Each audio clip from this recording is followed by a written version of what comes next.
E aí, galera, mais uma aulinha de memória. Tranquilo? Para fechar agora esse assunto, vocês entenderem por vezes memórias de computador. Hoje a aula é sobre memória secundária. Essa é rápida, tá, galera? Essa é bem mais rápida.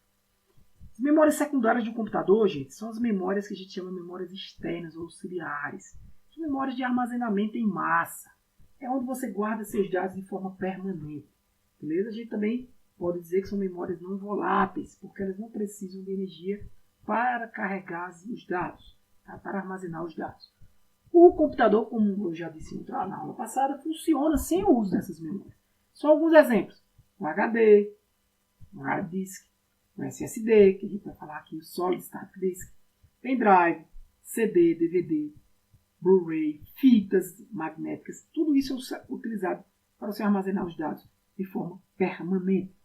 E aí o acesso a essas memórias podem ser sequencial, por exemplo, linear, quando é uma memória que os dados são armazenados sequencialmente. Lembra aquele exemplo que eu dei do quarto? O cara vai no quarto e vai armazenando os dados, armazenando os objetos no quarto. Se ele vai armazenando, guardando aquilo ali organizadamente, um atrás do outro, seria sequencial. É como uma memória que os dados são armazenados dessa forma, seriam sequenciais. E direto, quando é um ponto específico, eu vou naquele espaço ali e coloco aquela informação. Por exemplo, o disco rígido é armazenado dessa forma. Tranquilo? Quantas memórias secundárias de armazenamento? Eu vou aqui falar de memória de armazenamento secundário através do HDD, que é o Hard Disk Drive, tá? É o seu HD, tá? Dizer a vocês as principais características de um HD. A gravação no HD é feita de forma magnética, mecânica. É por isso que o HD ele é sensível. O HD ele é mais sensível. A gravação é feita com uma agulhazinha que fica se movimentando no HD e ele é muito sensível. Se você, por exemplo, bater nele, se der uma pancada no HD, você pode danificar o seu HD porque ele é sensível. A estrutura dele é através de disco, trilhas, setores, cilindros. Eu vou explicar o que é isso aqui, clusters, tá? É mais ou menos essa ideia aqui, o que vocês estão vendo de um HD. Beleza? Então você tem esses discos aqui, tá? Você tem a cada linha circunferência dessa aqui, ó, você tem as trilhas, beleza? Cada círculo desse aqui, ó, como um disco daquele de vinil, né? Imagina aquele disco de vinil, você tem as trilhas aqui do HD em cada disco. E a união de cada ponto, de cada trilha dessa aqui, ó, você chama de cilindro. Eu não vou entrar em detalhes disso, não cabe a vocês. Mas o que vocês precisam apenas saber é que em cada trilha essas trilhas são divididas, tá vendo esses pontinhos vermelhos? Por setores. Então a estrutura básica é essa. Ó. Eu tenho discos. Nesse disco eu tenho um conjunto de trilhas. E em cada trilha eu tenho pontinhos que são setores. Esses setores, fisicamente, estão lá no HD. E é o que armazena cada digamos assim, cada arquivo que vocês têm. Beleza? Só que tem um detalhe. E quem são os clusters, Thiago? O detalhe é o seguinte. O detalhe é que o setor é algo a nível de hardware. O hardware sabe o que é um setor, mas o sistema operacional, quando vai de fato armazenar algum arquivo lá no HD, ele não separa setores. Ele separa clusters. Seria o quê? Um conjunto de setores. Né? Então, a gente vai estudar no sistema operacional que existe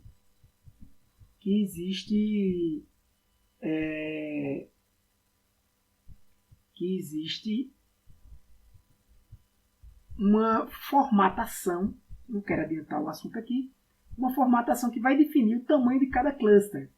Formatação do seu disco que vai definir o tamanho de cada cluster.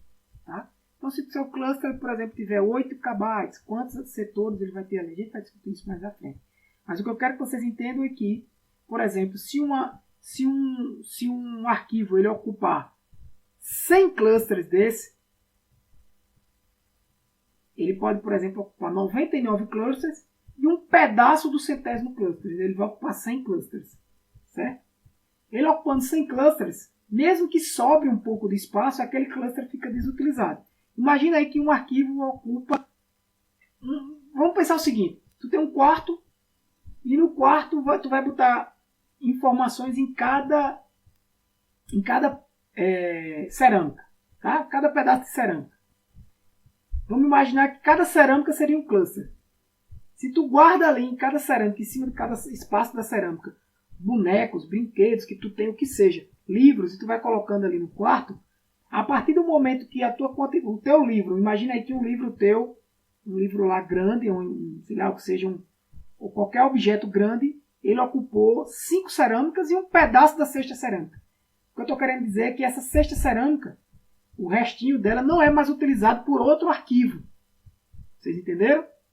Aquele restinho de cerâmica fica para o próximo objeto que eu for colocar naquele quarto, eu já boto a partir da outra cerâmica. Então no HD é mais ou menos isso que acontece. Então por isso que muitas vezes espaços são perdidos no HD. A gente vai discutir isso melhor. Quando eu for falar de formatação, não vou entrar tanto nesse assunto aqui agora para não prolongar. Beleza? E aí, isso inclusive é o que causa a fragmentação. O que é a fragmentação? Eu gosto desse exemplo do quarto. Fragmentação, gente, você está lá organizando, mais uma vez falar no quarto. Está lá organizando teu quarto. E aí tu coloca a cama, aí tu coloca um móvel, coloca outro. Aí vem um bocado de coisa, um bocado de troço que tu tem que colocar naquele quarto. Tu vai colocando. Mas você concorda que chega momentos que vai ficando espaços, buracos no teu quarto? Que tu quer colocar um novo objeto que tu não consegue colocar, porque tem vários pequenos buracos. E aquele novo objeto não cabe em buraco nenhum mais no teu quarto, porque imagina um quarto, uma despensa lá qualquer, não o teu quarto de fato. Não cabe mais naquela despensa, por quê? Porque tu já colocou tanta coisa que aquele não cabe mais ali. O resultado é o quê? O resultado é que tu tem que reorganizar aquele quarto, né? Deixar mais arrumadinho, e vai aparecer um novo espaço que, na verdade, se somasse os pequenos espaços em branco, ia dar exatamente aquele espaço que sobrou, só que ele aparece conjuntamente, aquele novo espaço aparece junto. O que é que tu fez? Tu reorganizou a tua despensa. Tu fragmentou teu arquivo, teu HD estava fragmentado, tu desfragmentou. Então, quando tu tem essa questão de armazenamento no HD, tu vai, de fato, com o tempo, teu HTML ele fica muito fragmentado, cheio desses espaços, pequenos espaços vazios, mas que não cabe um arquivo novo, porque eu teria que quebrar o arquivo no meio e não dá para fazer isso. Então, o jeito é desfragmentar. Então, a fragmentação é um problema que acontece. Tá? E isso demora. Reorganizar esse arquivo, reorganizar essa dispensa demora bastante.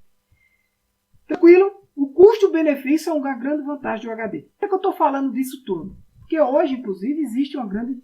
é melhor ter um HD, um SSD. O SSD é mais caro, ele é mais rápido, ele é mais resistente. E quais são as principais diferenças do HD para o SSD? As principais diferenças são as seguintes. Primeiro, SSD significa o quê? Um disco de estado sólido. Né? A gravação é em memória RAM do tipo flash. Tá? Essa memória aqui, essa RAM flash, ela é uma memória não volátil. Cuidado, viu? Cuidado. É uma certa evolução do SSD. Ele é mais resistente e tem um preço maior. Porém, o tempo de acesso é mais rápido. O menor tempo de acesso, a menor latência, o menor consumo também de energia. Apesar desse consumo aqui é muito pequeno, tá? Temos também como memória secundária os discos ópticos, né? CD, DVD, Blu-ray. É importante que você saiba apenas o CD, o tamanho do CD, que variava de 650 ou 700 MB. O DVD de 4.7 GB, que é o padrão, mas quando eu tenho um DVD duplo, que ele grava dos dois lados, as duas faces do DVD, eu chego a ter mais de 8 GB. Eu tenho um Blu-ray ele tem 25 GB, mas quando ele tem o padrão de dupla camada, né, são de 50 GB. Beleza?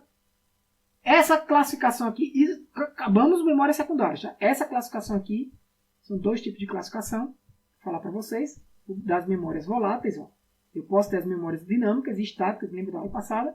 Das dinâmicas eu tenho memória SD-RAM e tenho uma memória CMOS. Lembra da memória CMOS? A memória CMOS é aquela memória que grava os dados lá do setup, né? Os dados que têm informações sobre as tuas placas, sobre a tua placa-mãe, por exemplo. Entre a memória SD-RAM, lá tinha a memória SDR, desuso já. e os nossos DDR, que é o que a gente utiliza normalmente hoje. Temos também entre as memórias voláteis as memórias estáticas. Essas memórias estáticas são basicamente registradores e memória cache, que são memórias mais rápidas, de tamanhos menores em relação às memórias dinâmicas, beleza? Agora, quanto à classificação das memórias não voláteis, aí eu tenho as memórias ROMs, lembra, na aula passada, que são não voláteis, mas são memórias primárias, ou seja, de acesso direto pelo processador. Aí aqueles vários tipos de memória ROM. Memória memória em massa auxiliar, que é o que a gente viu aqui nessa aula de hoje, armazenada por meio magnético, fita, disquete, HD. As fitas é muito utilizado para backup, tá, gente? Backup de grande quantidade de dados. Não são, por exemplo, dados que você está usando diretamente, são dados que você usa com menor frequência, mas para guardar dados, né? Você tem uma grande quantidade de dados armazenados, né? Bem como um backup de fato. Os ópticos, né? Os que gravam uma memória em massa não volátil, ou seja, não precisa de energia elétrica para gravar aqueles dados de formas ópticas, como CD, DVD e Blu-ray, de forma sólida, como cartão de memória que você utiliza no seu celular, como os pendrives também, o SSD, e a híbrida que utiliza tanto a magnética como a óptica, algumas memórias híbridas que existem. Beleza? Essa pirâmide aqui é uma pirâmide que representa desde as memórias secundárias até os registradores. Quanto mais próximo da base da pirâmide, eu tenho mais o quê? O menor custo, né? O menor custo por unidade de memória, né, gente? Não estou querendo dizer que o que está aqui embaixo, por exemplo, as fitas são mais baratas do que os registradores. O que eu estou querendo dizer é que 1 mega de fita é muito mais barato do que 1 mega de registrador. Tá? 1K de registrador e 1K de fita, é isso que eu estou querendo dizer. Então o custo aqui é mais baixo, a velocidade aqui de acesso que o processador tem a essa memória é mais baixa, porém a capacidade de armazenamento de dados dela é bem mais alta. A partir daqui eu tenho o quê? Os discos, né? Que aqui ficam os HDs, os SSDs. Já tem um acesso mais rápido, mas a quantidade de informação geralmente é menor. E se eu fosse botar os discos aqui, gente, dividir aqui entre HD e SSD, quem você colocaria mais perto da base da pirâmide e quem você colocaria mais longe da base da pirâmide? Hein? O HD estaria mais perto da base da pirâmide. Por quê? Ele normalmente tem guarda uma quantidade maior de informações, por quê? O preço da memória do HD é mais barata, digamos assim, do que o preço da memória do SSD.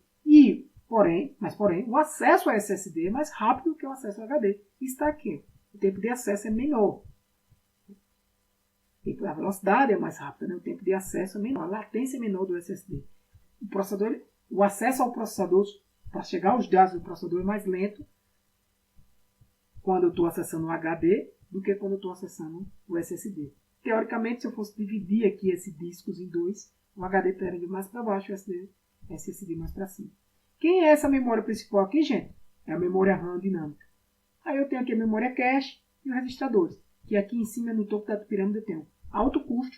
Alto custo baseado em quê? O tamanho de memória, alta velocidade e mais a quantidade de armazenamento baixa. Tranquilo, galera? Pronto. Hoje é isso aí. Vira aí, essa aula já foi menorzinha. Um detalhe aqui, pessoal, é falar também das memórias virtuais que eu ia passando, memória terciária, porque alguns livros classificam essas memórias ópticas aqui como memórias terciárias, tá? E outro detalhe é o que é memória virtual, isso é muito importante. Memória virtual ou memória de troca, memória swap, é quando é que isso acontece? Quando a sua memória RAM, a RAM do computador está cheia. Imagina que tu começa a abrir música e não sei o que, e programa, e aquela memória de trabalho, aquela que tu está usando, aqueles 8 GB que tu tem, enche. Por exemplo, isso aqui, ó. Isso aqui.